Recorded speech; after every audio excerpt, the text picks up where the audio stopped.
now I will explain about the project, Disputed History. It's basically about history, interpretations of historic narratives found in textbooks, in the, let's see, like school textbooks for elementary and secondary school.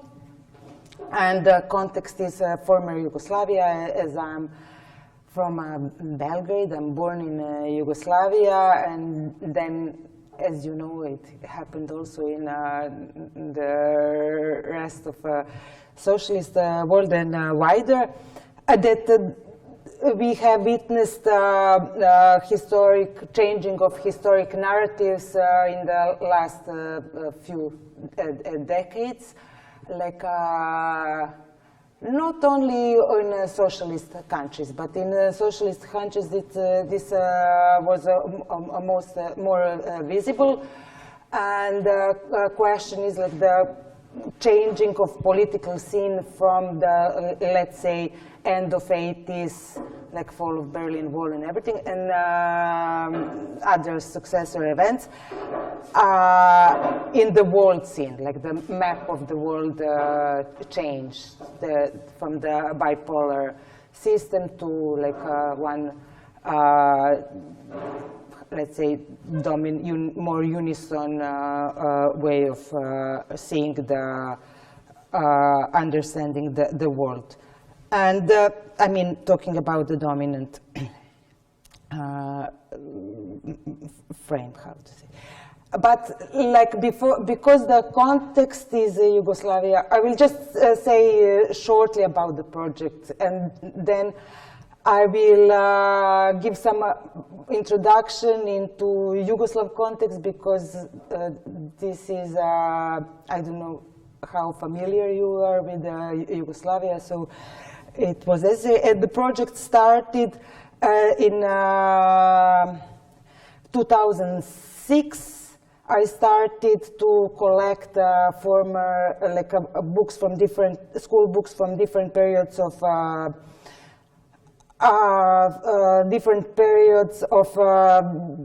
let's say, like Yugoslav textbooks, like from socialist times, but also after, from successor countries, like national countries. I mean, there was in 90s and 2007 new states formed from Yugoslavia, so it means 7 national programs. And from before of Yugoslav, socialist Yugoslav period, it means from old Yugoslavia. So because then I got interested, like how really like revisionism was working, like in all different periods, not only in from 90s on, because this was for our generation who were born in Yugoslavia or taught in these books, socialist books in 80s. This was something very striking, because we thought, like, or at least I thought, that history is something like exact, that it was very strange that now, like then in 2000 something, we had like so many different versions of this old history. I don't know how this is, if there is any questions, if something doesn't make sense, I mean, when I say like in Yugoslavia, so like, we had then 7 different states, and everybody had its own different history. So, you know, like different ways to explain how certain historic events happen in the past. And this was basically, okay, I will not go into detail. I was going to show you, to explain, yeah, just a little bit, I will try to condense it very much, like the history of this Yugoslav, let's say, lands, and I start from like a mid-19th century.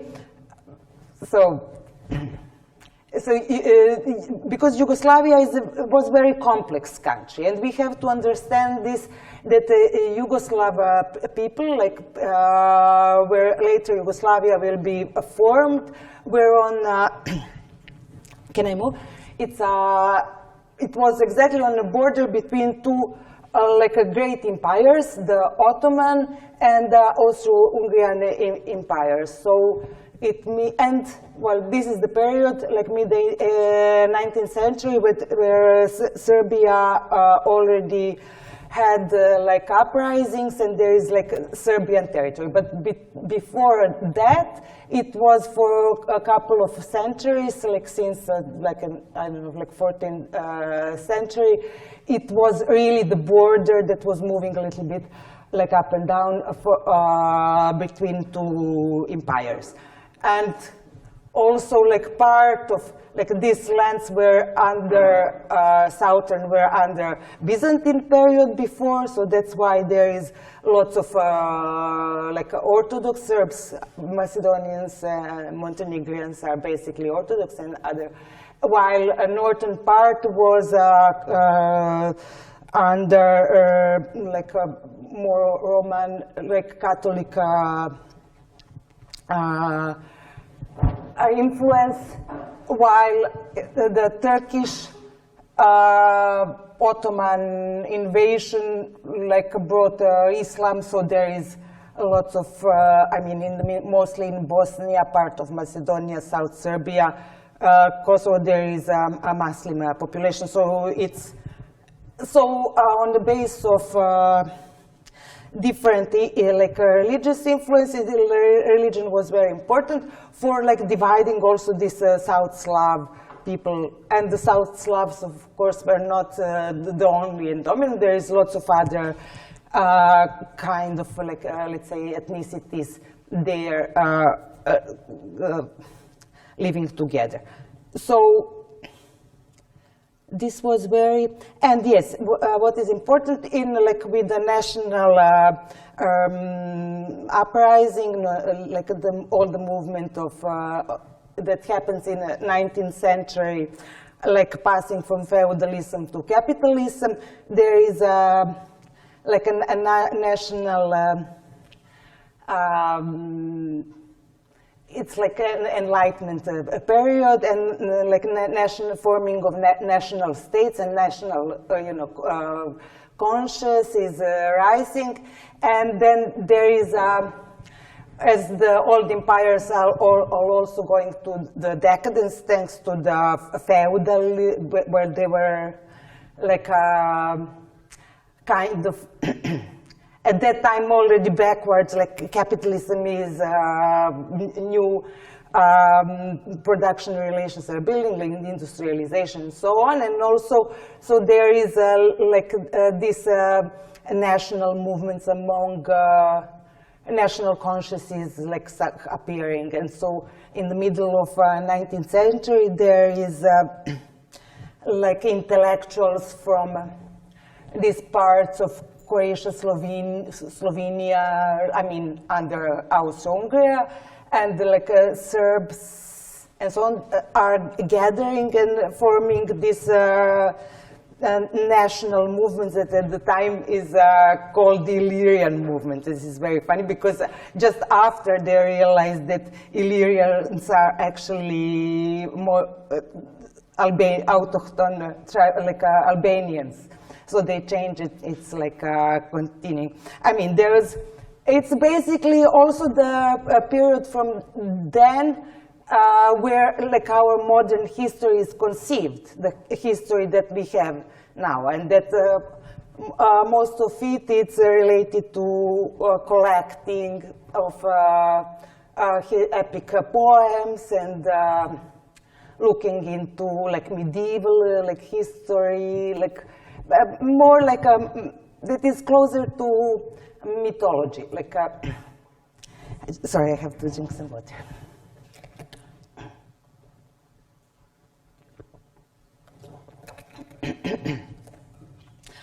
Okay, and then, well, very fast, the Serbia in the Balkan wars is getting that like recovering or occupying. And now there is different like ways to see it, like the southern territories of Kosovo and Macedonia, and calling it like South Old Serbia, that are the territories that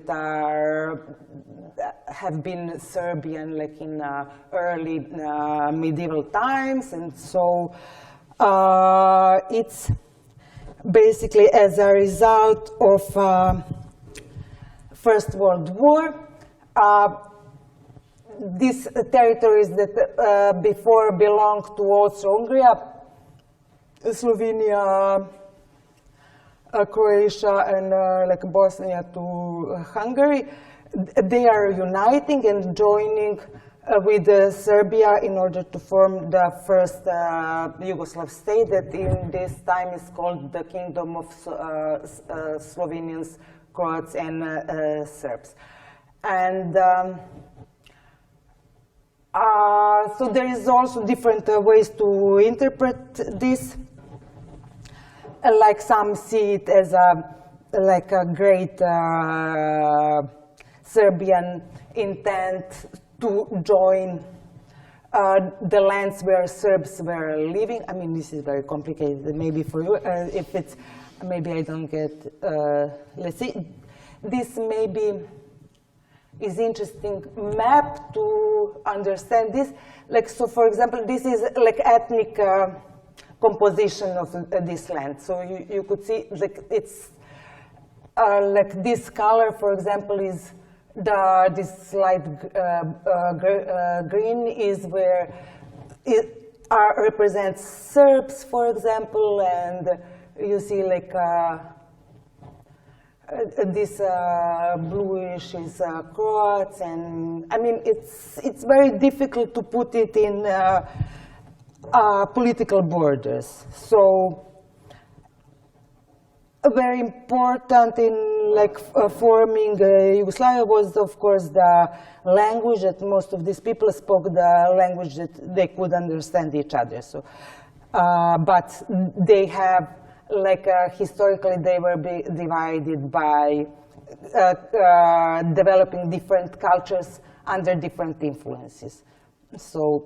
And of course, like for example here, the Romas are not represented, are the Cincars. Do you say Cincars? No. Like, no. Cincar is different. It's, I don't know, there must be.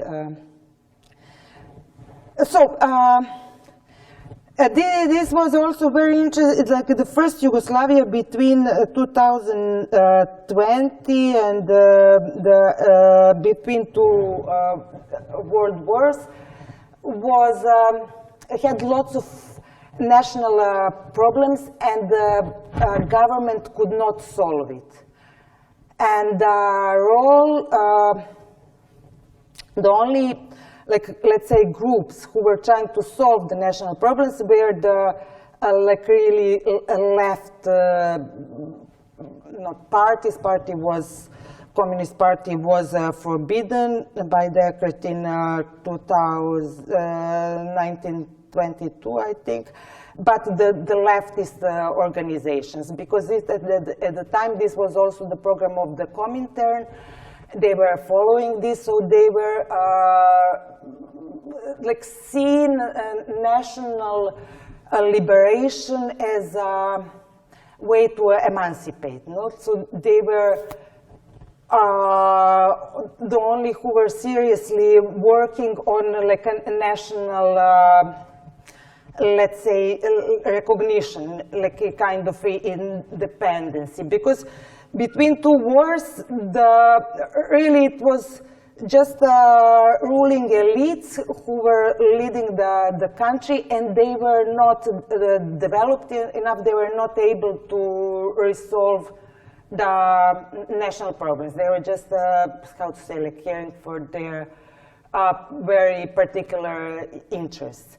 So in the kind of, we could say that this first Yugoslavia didn't resolve a national problem, and this was then something that only the second Yugoslavia will manage to do in a certain way that was, again, like a bit problematic. But I mean, all this has it's important for later occurrences in 90s, how like the 90s wars happened at all.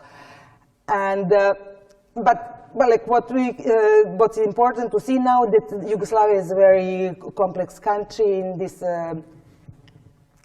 for these historical reasons. Only for example, when because of all these problems, in 1927, the King Alexander is imposing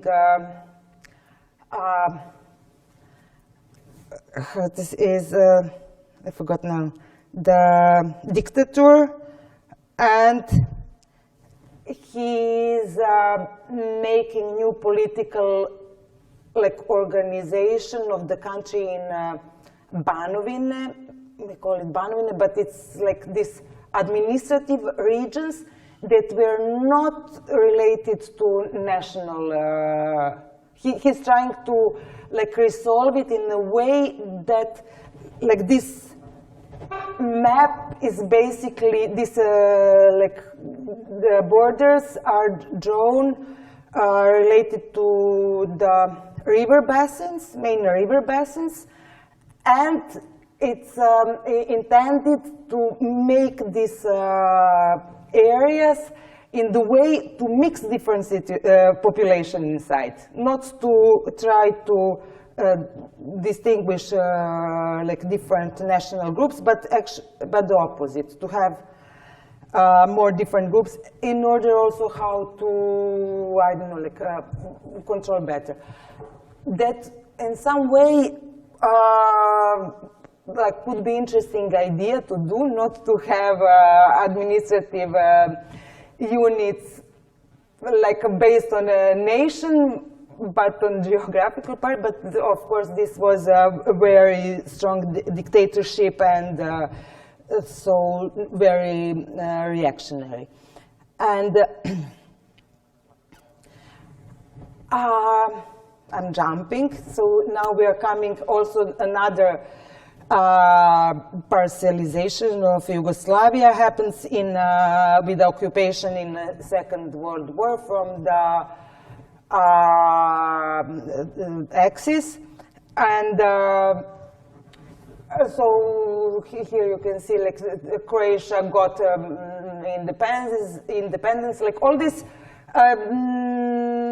Yugoslav elites had like I mean, apart from only Serbia had independence before, but so in a way all other ethnicities, they were not still nations. They didn't have their own country. Like they were not recognized as nations.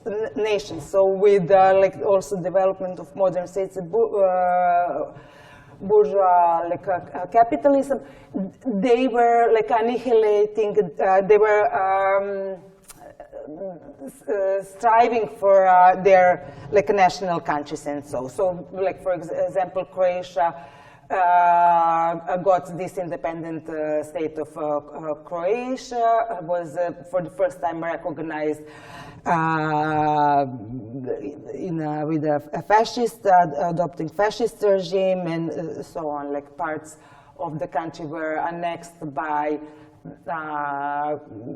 you know, collaborators of like Bulgaria and Albania and so on, and or controlled by the directly by the axis of power countries of, yeah. And so this is now interesting for the Yugoslavia that I think also like we were wondering, like Yugoslavia is I think maybe only country in the Second World War who had its own voluntary army, the partisan movement, who defended itself somehow during the Second World War, like self-organized and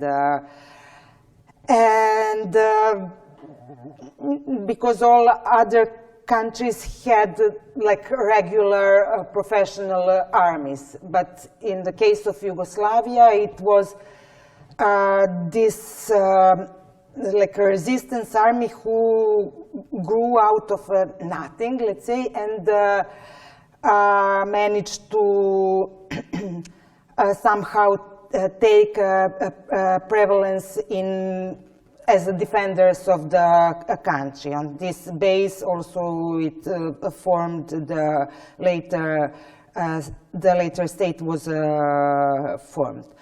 And interesting thing, this is a map from 1943, where there is a map of Europe, you see, and the only like liberated territories at that moment were in Yugoslavia, like liberated from this Yugoslav partisans. For example, and this is some other map also showing the liberated lands. And now we come to the post-Second War period, where finally as one of the results was this national liberation, and each of the let's say main nations are getting their like administrative territory within a Yugoslav federation. So you see there is like also the heraldry of each part. And okay, this is just the same, but like a more geographic map. And so in Yugoslavia, we had this like Yugoslavia introduced tried the socialists, took the socialist part of like organizing society and tried to develop it a bit in its own way, introducing self-management in as a system of production in factories, in industry, in economy, but not in political, of course, in a political level, and not on an army level. Of course, it was not possible because army functions in a very authoritarian way. But at least in this workers' organization, it worked. It was developing, especially in 50s and 60s. The country had one of the biggest, maybe some people say the biggest, like a rate of development in like worldwide, and so it had some bright, like a peak period in the 60s and 70s where there was kind of wealth. I don't know. So this pictures is like showing like all the industries and companies that were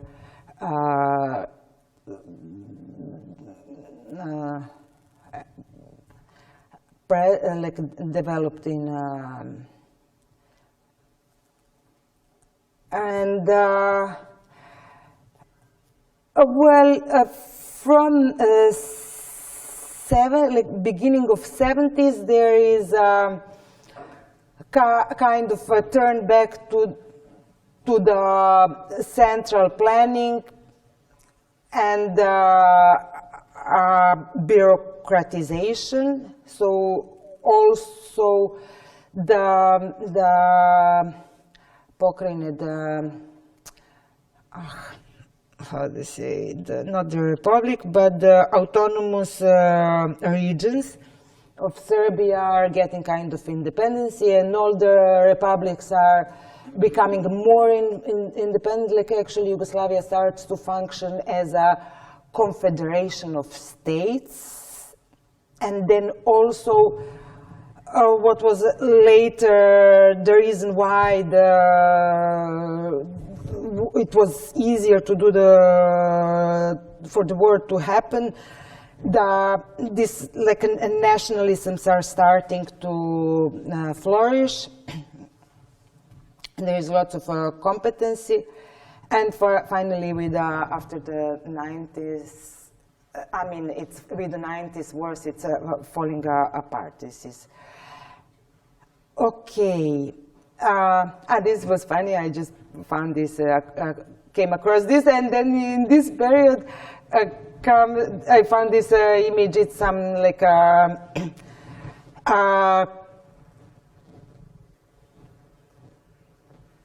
let's say educational for the like a magazine for young people where like they're trying. The idea is to like show like how geographically Yugoslavia is united, and it's like a bit strange at the same time, but it's yeah. Okay, it doesn't matter. Maybe I go back to this later.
chiar poate încheia cu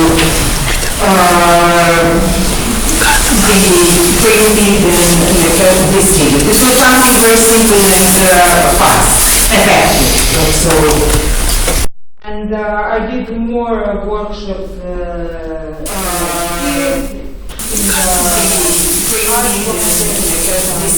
but smaller centers that are exactly artists, in libraries, and things like this. I mean, I'm mostly connected to the art sphere, but then I also did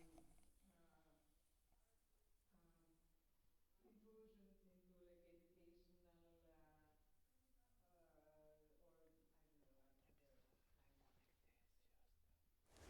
into areas. So here are some images from the workshops. So I don't know, like, so it was like looking different ways how to deal with history that are less, let's say, expertized, theoretical, and you know, like kind of intellectual, but where that could be sometimes more funny, more, I don't know, like, but that are not less serious because of this, and not less accurate.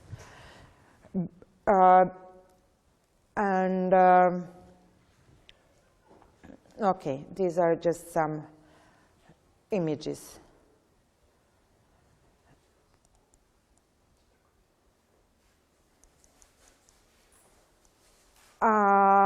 Yeah, this is something I used to introduce, you know, because when you gather people who have different opinions, and especially who come from different backgrounds, like social or national or so, it's very easy to, that they enter very heated conflicts. So I was thinking, like, and especially, you know, like I did the workshops with the people from like Kosovo and Serbia, and it's where it was even like difficult to like find the common ground. We were working about this, like trying to, you know, when you have people who were taught on different truths. So it's like very, so, you know, and or for example, people with very different ideological positions.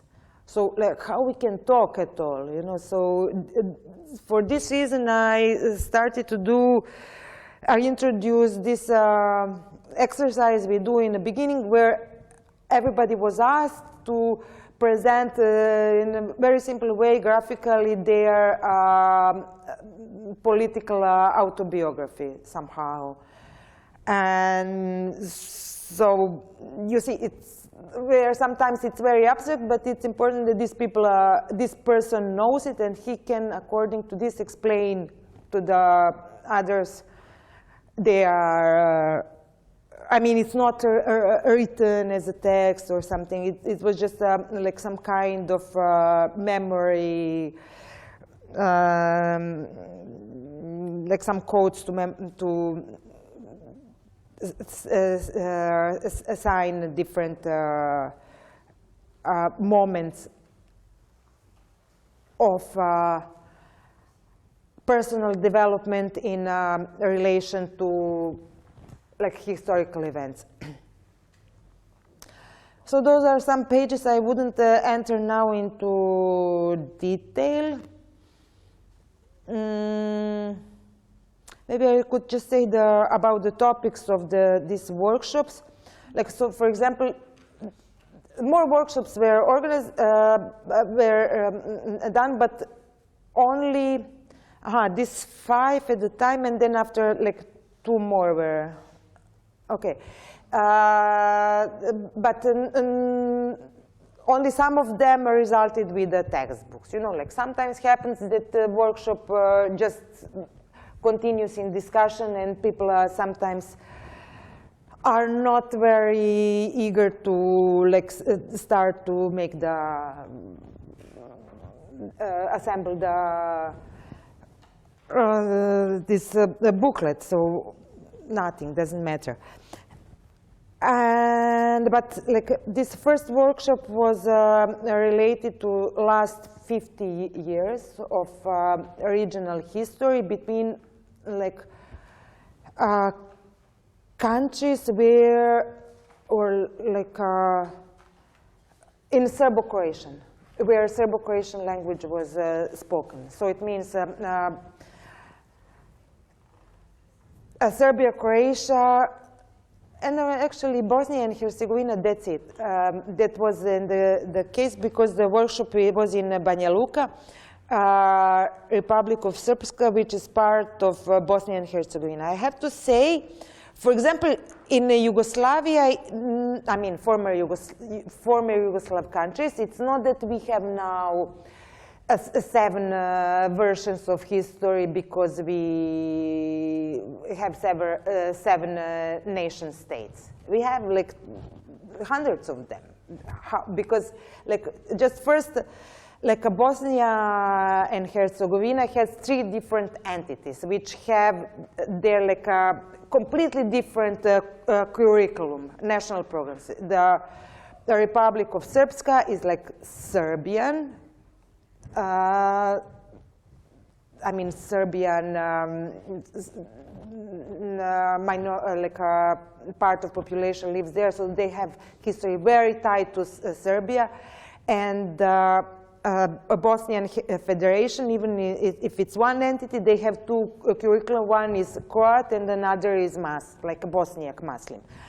So it's, and then they have like lots of different editorials who have like in all the countries there is the history is I mean all curricula are like textbooks. The textbook editorials are like liberalized. That means that there is more different editorials who are offering the, I mean, who get permission from the Ministry of Education to propose their textbooks. And only in history is a little bit more controlled because history is important, you know, for in state issues.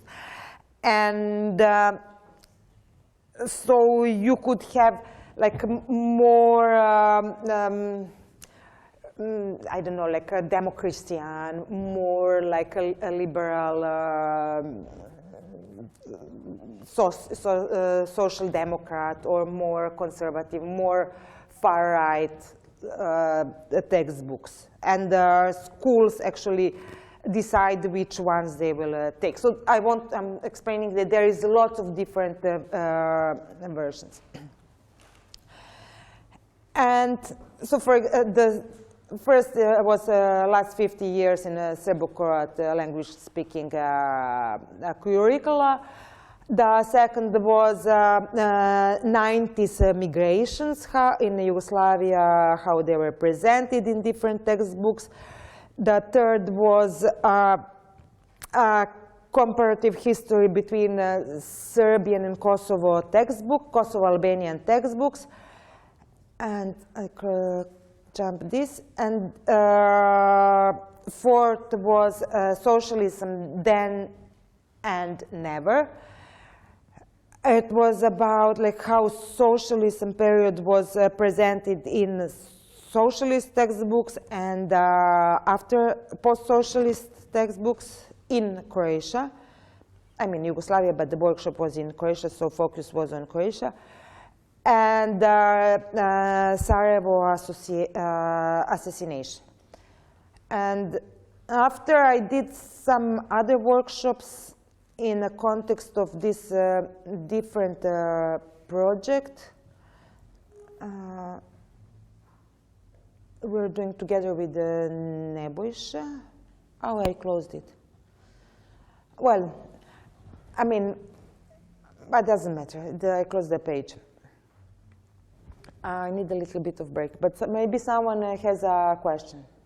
I mean, I know it's too much information, but I probably forgot to say something. So, okay, I can show the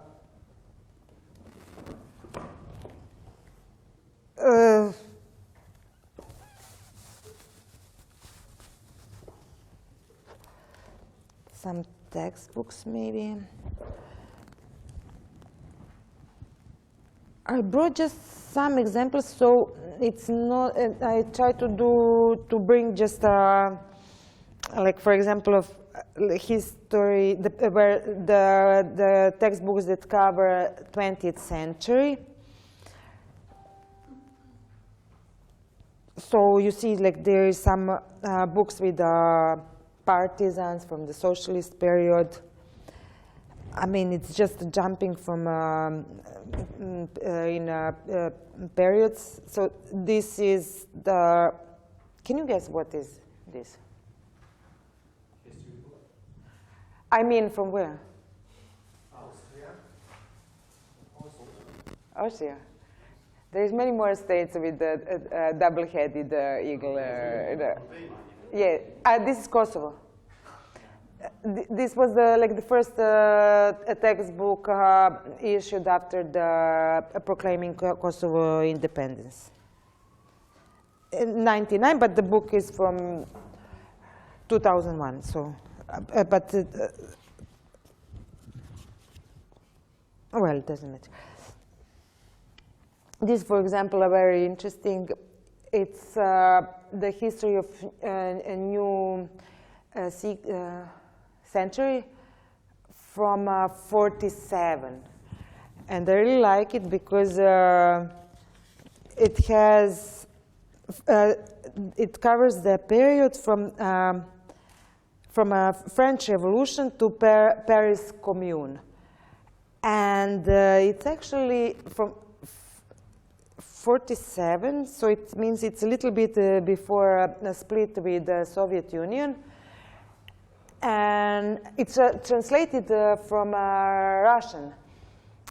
And then you see, like, there was, it's very Marxist, like in the history explained in a Marxist way, like very carefully explaining the social relations, something that we lose in new textbooks that are just, like, it's not at all clear, like, what are social relations, like, and then you have, it always, like, every part finishes somehow, and Marx said this, sometimes Engels said this, and Lenin said this, and then Stalin said this, related to the same, like, thing. And then you have, like, introduced the part of Yugoslav peoples.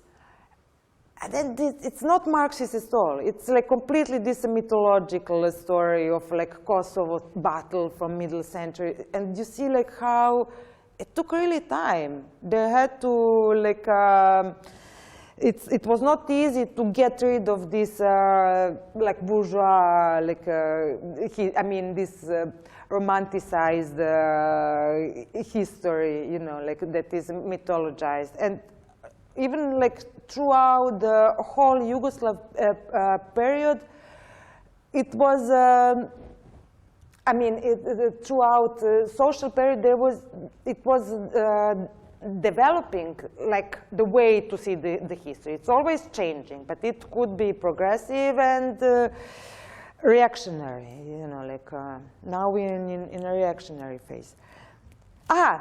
Is there any questions, or I wanted to explain something very important for the history, revising history.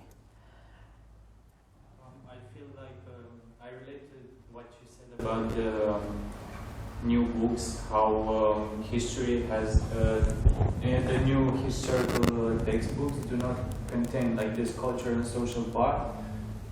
Personally, as I have been in school, so I got a little bit of experience. I always found history to be like just memorizing the years of battles, or like this, like you said, like this alienating. It has this alienating feeling to it, like ancient Rome just become like the years for every emperor, or like the year of that battle or that other battle, or how like we miss that really important part of like cultural growth or social tensions that we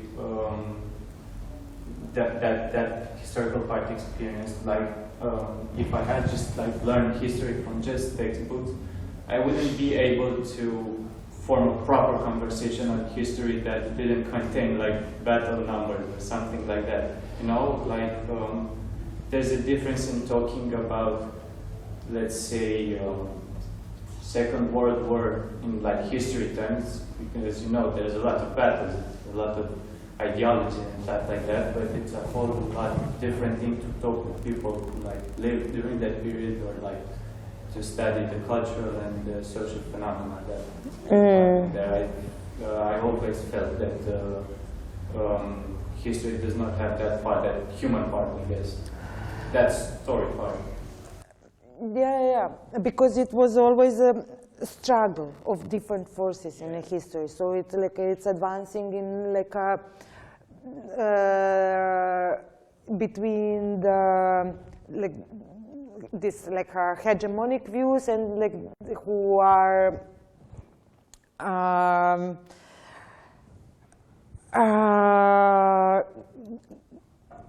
getting how to say, well, it's always a struggle from between people who want to change the systems that are becoming obsolete, like, or like becoming exploitative, or I don't know. Yeah, and with the new text, just as you said, because the old like socialist textbooks always included that Marxist analysis of like social classes and stuff like that, and that was I mean, I personally experienced that, the elimination of that part, and it's got like this mythical aura to it. Like everybody decided that in, I don't know, 1989 we should just abolish the communist system. It's not only that, but like revolutions are taught very, naturally. Like you just know that in that year, for example, that revolution happened, and we changed the system, or we changed that. But we, sometimes we fail to recognize like the social struggles, the I don't know, the tragedies, or like the. But you know what? Also, the history that we have now is also a result of the 19th century development, where there is like a individualization, like it's a process of like this development of modern society, like a bourgeoisie. So it's like, and you have like the authors of historical events are like individuals, and then if you have like this protagonist, you don't understand like what are the social relations, that there is like class interests, and there is like this like wider group social relations that are tied to production relations and so on. So we lose a lot if we are like a personificating it, and then another problem that it's always male, you know, then no women in history, and so. And yeah, just a second.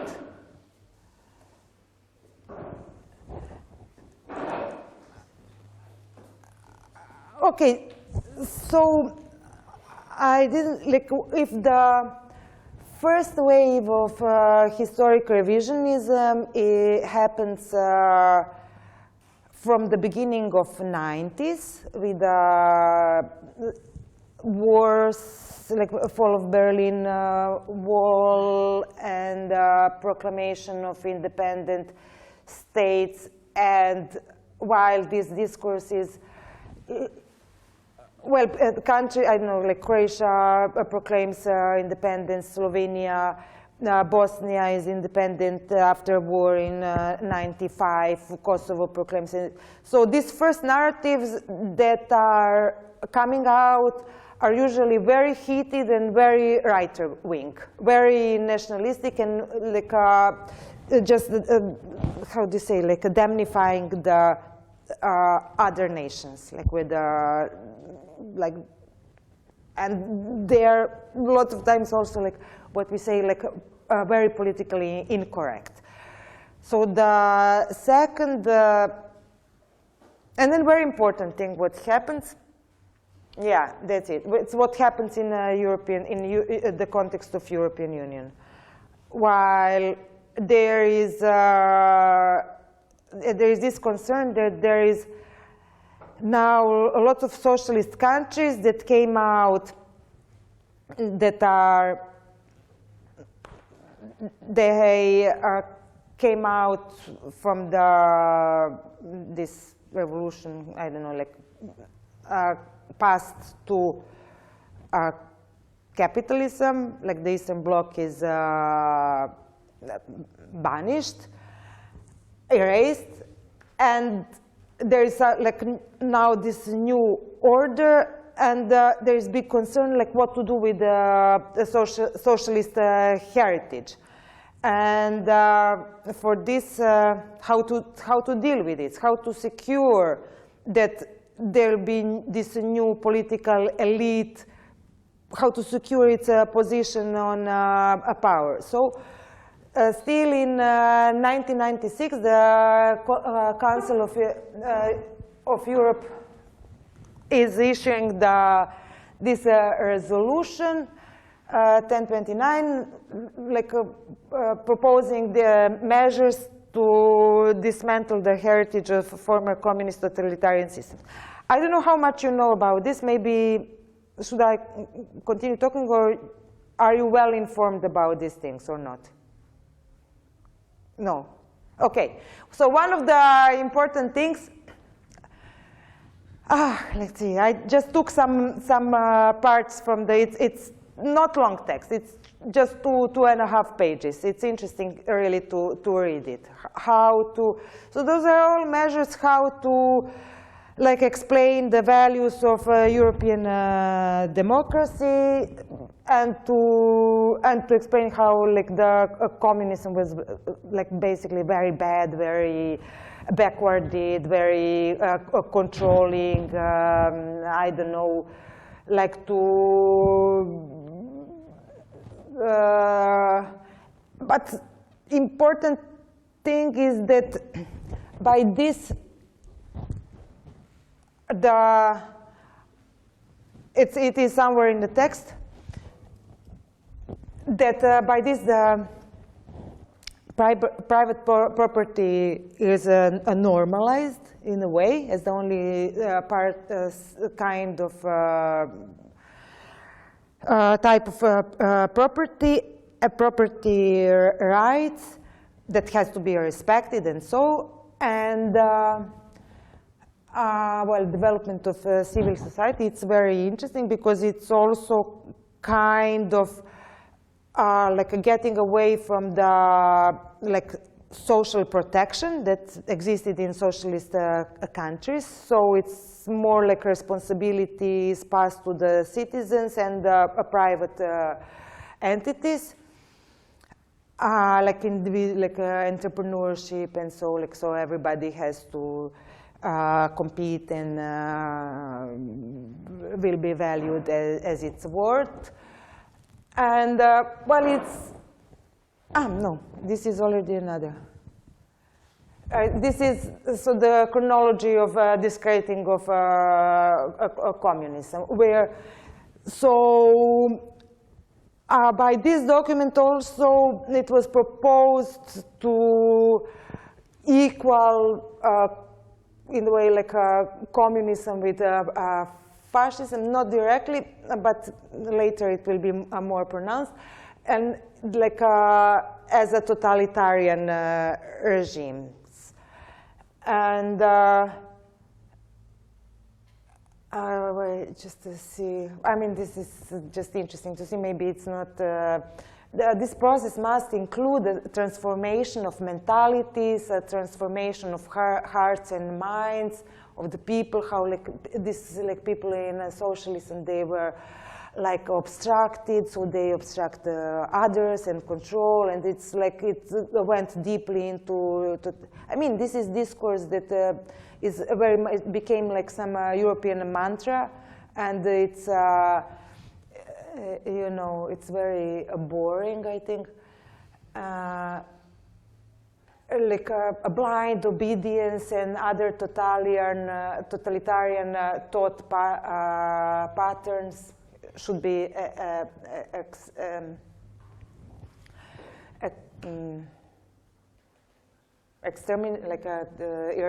eradicated to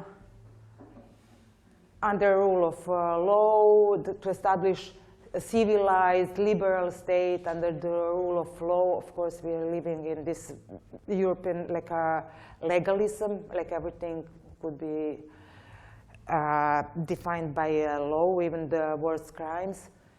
Law and respect of, okay, diversity, like, I mean, they also talk about the xenophobia, like if there is xenophobia, very typical for socialists, and so, I mean, it's like, I mean, completely insane. It's like today in precisely these Western capitalist countries, we have a huge race of extreme right. I mean, this was not happening in socialist regimes and so on. I mean, this is like my comment, I don't know. Okay, and then there is another resolution in 2006, also of European Parliament, which strongly condemns crimes of totalitarian regimes. This is like a step further, and then, but it will not be so strongly introduced into like really like so like state organizations, like the legislature, like of particular states, until 2008. And there is now like a big step, and it surprisingly happens in in the times of economical crisis. And this is very significant, you know, like where there is a crisis in Spain, in Greece, there is a rise of, like because of the crisis of like left movements.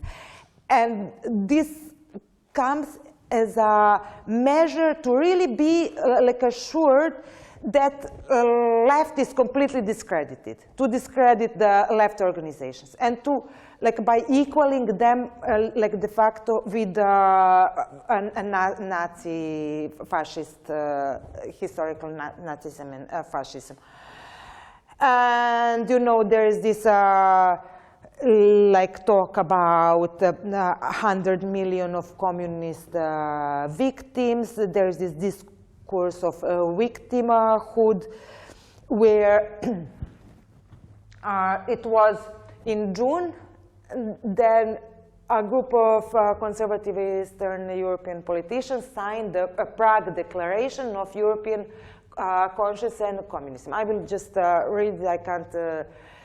So where millions of victims of communism and their families are entitled to enjoy justice, sympathy, understanding, and recognition of their sufferings in the same way as the victims of Nazism have been morally and politically recognized. So, like, but then, like in 2008, it's like past like more than 50 years after the Second World War, you know, and like only then it was possible. The signatories addressed their demands to all people of Europe, all European political institutions, including national governments, parliaments, the European Parliament, the European Commission, the Council of Europe, and other relevant international bodies. They demanded call for the establishment of the European Day of Remembrance of the victims of both Nazi and communist totalitarian regimes, creation of a supranational institute for European memory and conscience, as well as increased support for memorials, museums, and national historical institutes charged with investigating the crimes of communism. And they're really like organizations. I'm sorry, I just can't talk if you're talking in the background. Yeah, it's just like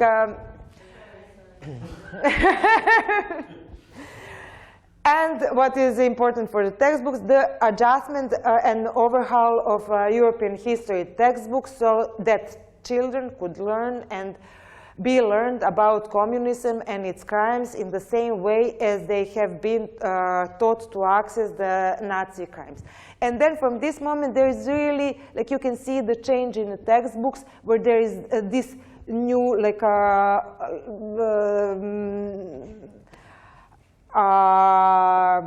contents about like communist crimes of communism and like the story of two genocides, two totalitarian regimes in history.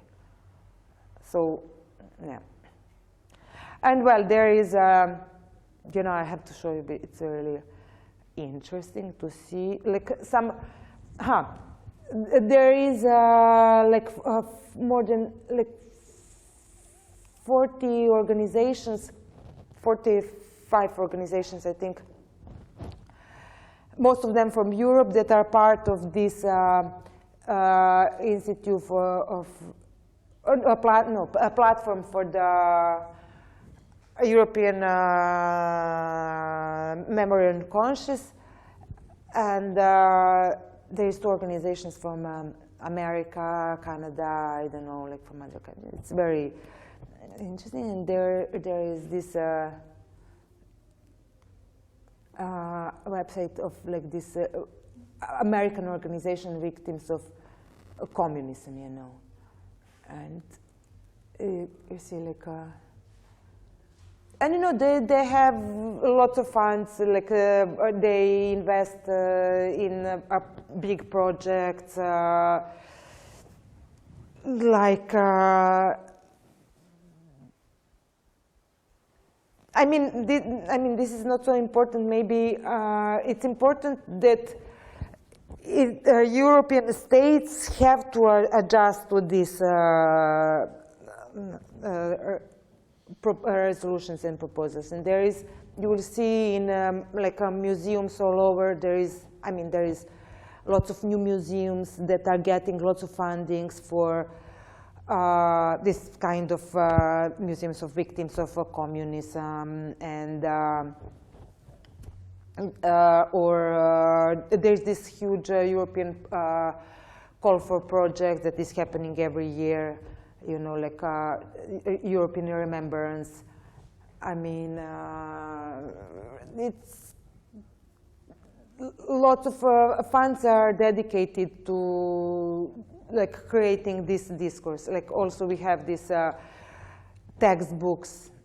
You know what happened, for example, although what does it mean to like liberalization of a textbooks curriculum? Now this open, but it doesn't matter. Textbooks curricula. It means that there is a German textbook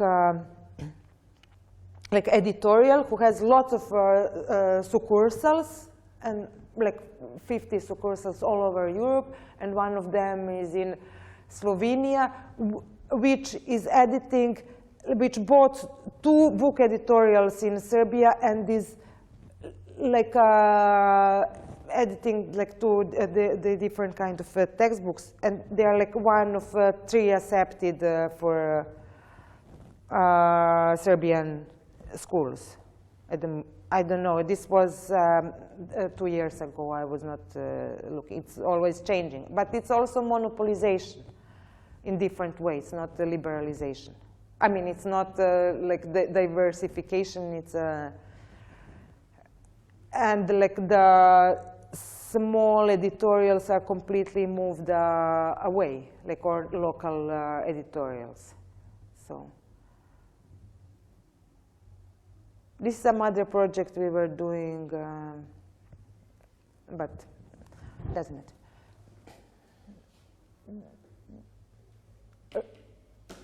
Deframing histories.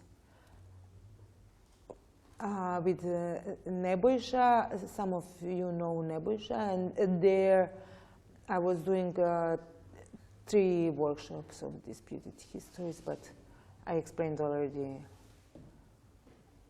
a lot about the workshops, so it doesn't matter.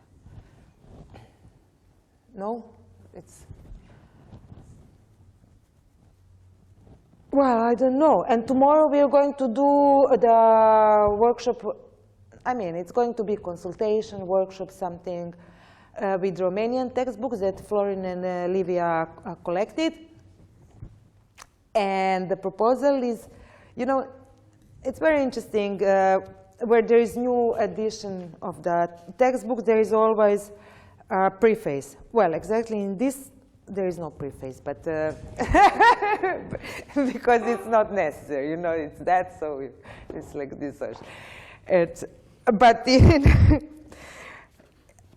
this is very short, you know, they didn't had, but it's always, the people who wrote it, like from the ministry or the authors of the book, who are introducing new element, making new version of history, they always have need to explain what is new, how they think the history.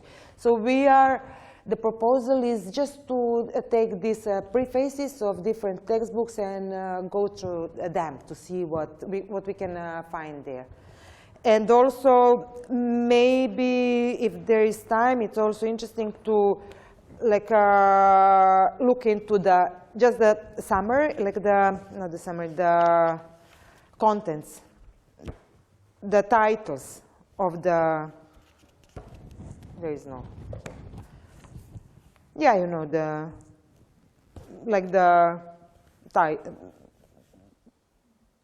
contents.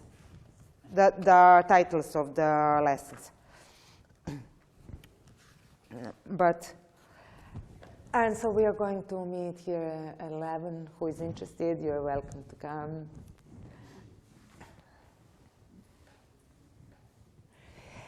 Is there any objections? Yes. Can I just to tell you what we were commenting? Aha, okay.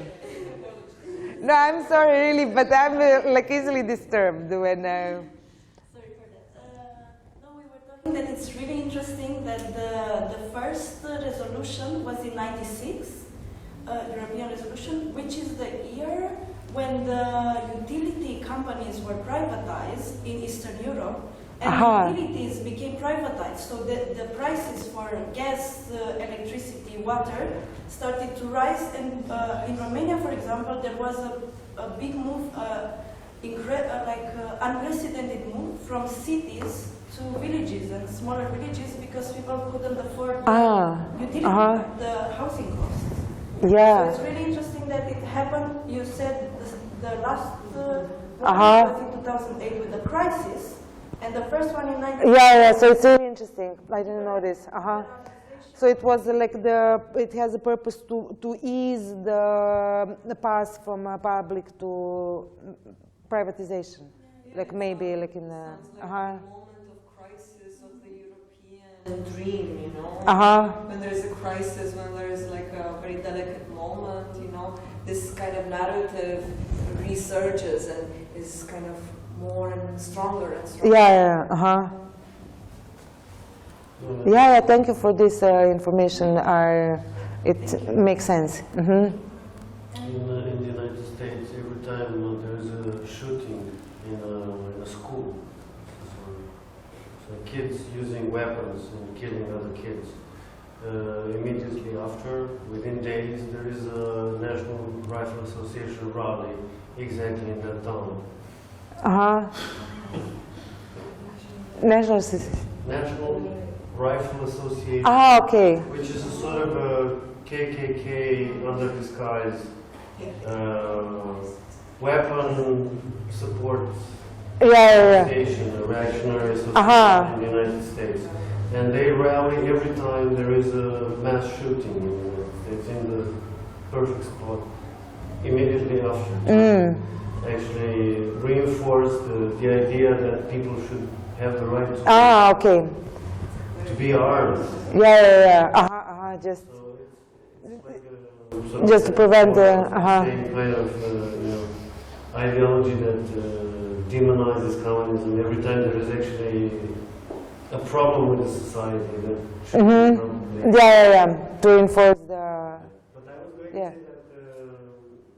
that it's interesting, of course, this year, 1996, but in Romania there was a report. It's called the Vahida report. It was a commission founded by former President Basescu. Right. In April 2006. And well, even before there were voices in the Romanian society and in But it's Romanian elites. a report for condemning the crimes of communism. There were voices in the Romanian elites that made this equal sign between communism and fascism, even before that. But the year that this was actually generalized as a public opinion kind of trend, in the elites and in Romanian culture everywhere, was 2006. Together with this, at the same time, this report, this Vahida report, was released at the end of 2006. And the report was the subtitle of this Disputed report. Disputed was a historian, is a historian, still alive, that condemns communism in Romania as a totalitarian criminal regime. That was the conclusion of this 660 pages report. On the basis of what he made a report? Well, he, like a historian, he was hired. Yeah, it's like a research, an actual scientific research. Okay.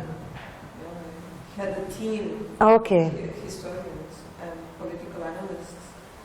It's a very kind of like important, I agree totally, it's a very important moment in recent history, and it's like, it actually, what happened then is the state literally condemned itself, you know? So it's very bizarre because you can't, I mean, it's like technically this is not possible. Like this is not, like from a state legal point of view, you can't, you know, be a state and say another form of the state is illegitimate. That doesn't work like that.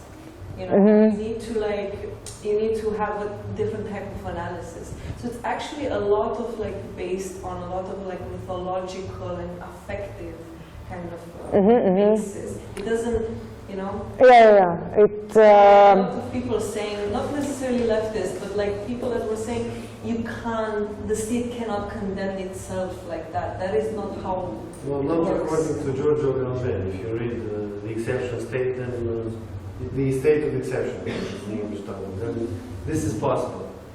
But the funniest thing about this report is actually written by people who are either descendants or even, let's say, collaborationists of the former regime. Vladimir Disputed, this guy who was the head of the commission, the parliamentary presidential commission. His father was a former communist member of the party, and also one of the heads of the party during the communist times, and also other people were. It's like a daddy issue thing. Yes, like a daddy issue. And which is the funniest thing that we actually know this from 2012, and even earlier there were activists who said that even this president, this Băsescu guy, was actually an informant of the state police Securitate before during the 80s. Even at the end of the 70s, he was already an informant. Informant. Like Like someone who wrote reports on people. And, submitted like some secret service. Yes, yes. So this is yet another dimension of the whole thing. You know. So they actually condemned something that they were part of during the communist times, the socialist times. I don't know if it makes any sense. Yes, I mean, yeah, I mean, it's something similar also happening in Yugoslavia, you know, like people easily like change side, because this was already, you know, like from even from 70s, 80s, there was this, I mean, there was different stages and also, and different developments going on, you know, like there was also just, people are, on one side, like what I said before, like the society is developing and the state develops on the other side. It's not, it's this level, you know, like you know, you can talk also about Yugoslavia as simply etatist country with all its like problems of like central government and, you know, like a class system, hierarchies in the new, and people on the power who were not really developing communists and just holding their positions, and later easily changed sides. It's not, I mean, but of course there is socialist ideas that develop in certain areas. I don't know if this makes sense. No.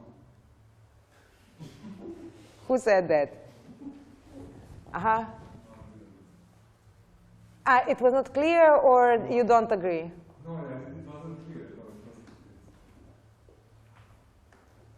I don't know. That was clear. You have a special language that you just understand each other.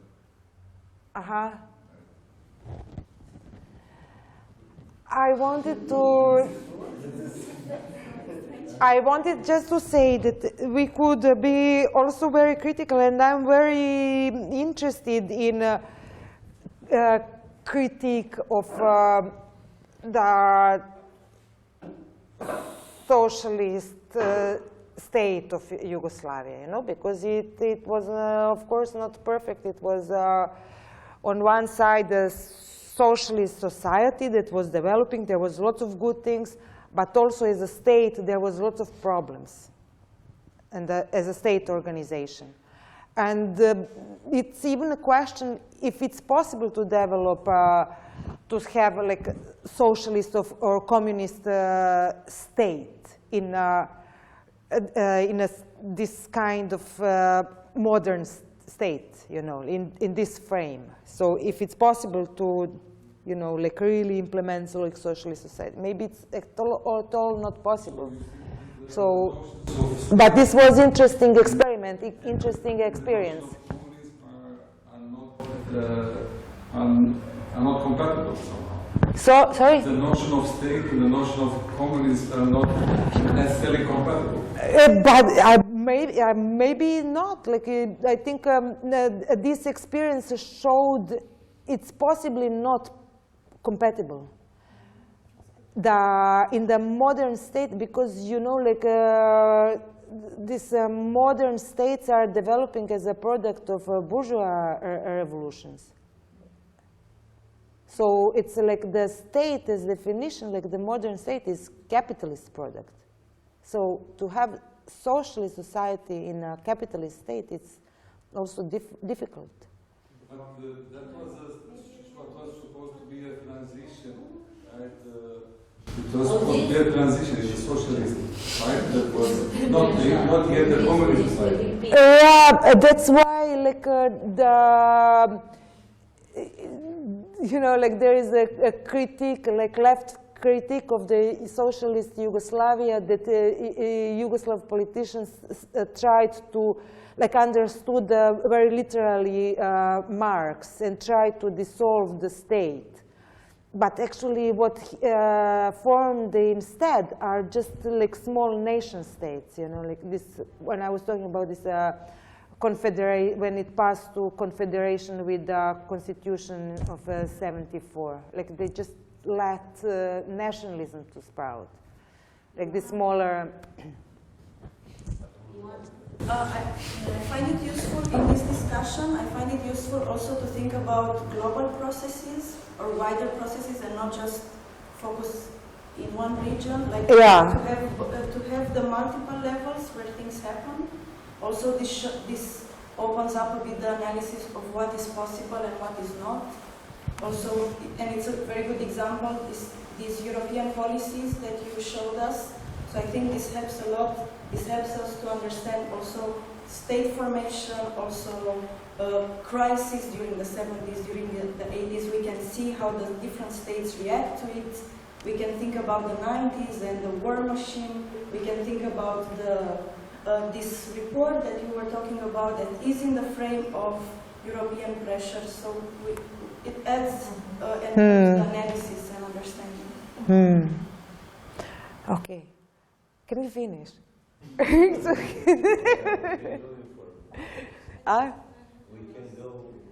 like out of this project. Yeah. But there is a question. Commentary question. Yeah, I was thinking when you were presenting a bit the history of Yugoslavia and the region, that I think, you know, maybe we, you know, in our societies we don't communicate enough to each other, and I was just thinking to tell you that in Banat, at least in the Romanian Banat, but I think also mostly in the rest of the country too. I come from a mixed Serbian-Romanian family, and so in Banat there is like there's a lot of mythology, positive mythology about Yugoslavia. You know, there's like. And this is not lefty people, this is not like intellectuals, this is just like spread out, you know, in society. And I've encountered this a lot in other countries too, you know. There is this idea that Yugoslavia was actually a project that could be perfected, that could be reformed, that was kind of like, it could have worked better, you know. And there's a lot of like, also like understanding that through Yugoslavia, actually, there was a lot of progress made by people, by like political subjectivities that were like similar in other parts of Eastern Europe. What they mean is that through Yugoslavia, workers made real progress. All self-organizing was done in real progress. Anti-fascist mobilizing on a grand scale was a real progress. So there is still this lingering kind of mythology, and I think I have a lot of comrades from the former Yugoslavian states, and I sometimes think that it would be there would be value in sharing this nostalgia, but also kind of like also moving forward through it. You know? I don't know if it makes sense. Yeah. No, of course. I mean, I'm glad that there's this methodology, because for me it's truth, you know, because I believe, as you said, that this model could have progressed.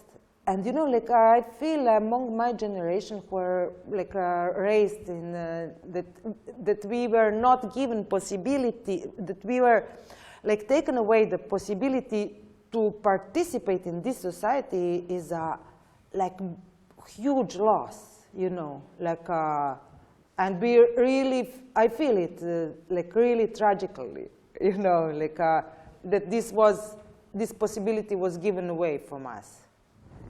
You know, that now we are like a product, you know, of this system, these relations, and we now have to live in this miserable, you know, like a periphery, capitalist periphery, like really on margins. But you know, like it doesn't matter. Like I share this with a colleague, you know, we have this, we take part in the same struggle and share this, I don't know, like,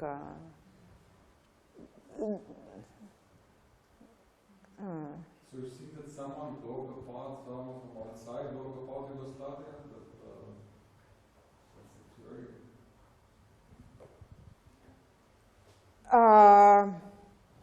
Well, you know, this is a complex question. Like, there is both like inside and outside interests who, so breaking apart of this Yugoslav socialist system, favorable for their own interests. So, or like their interests of the class they belong. So, for example, Slovenia, when they declared independence, was because some bourgeois complot told them to do that. What do you mean by bourgeois complot? I mean by external forces were plotting to destroy Yugoslavia. So, let's say, with the Slovenian Declaration of Independence, that was the first movement. There was external support for many nationalists and the right-wing groups in Eastern Europe. There was a lot I'm talking about the Declaration of Independence in Slovenia. There were in Slovenia. So, there was... Yeah. Yes, of course. It was all based on foreign support, actually. Those people... I know, please, you're like now simplifying and closing the story. Like I spend lots of time to explain how it's everything, it's complex, you know, like you can't say now... I'm happy with the Yugoslavian state and communism. Not because Slovenia were unhappy. You know, but in the end of, in 80s, like people were looking, lots of people thought that capitalism is amazing and they will be, like now, you know, like there is thousands of migrants coming from Afghanistan, Pakistan, because they think that because there is this image that like Western world is projecting how it's fantastic, you know, and how, and you know, they have to come here to see like that it's a disaster, you know. So that's the same, like with it was a Cold War for 40 years, and you know, like there's British, I don't know, like language courses, films, there was a cultural war, there was a lot of information that was like all the time like struggling to like prove that the capitalist system is better, it's like better. And then people, lots of people trusted this, and lots of them who trusted now see, no, it's not better.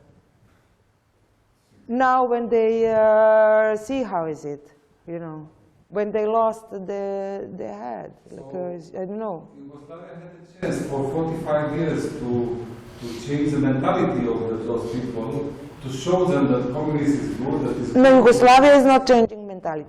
Let's finish. I want to smoke a cigarette.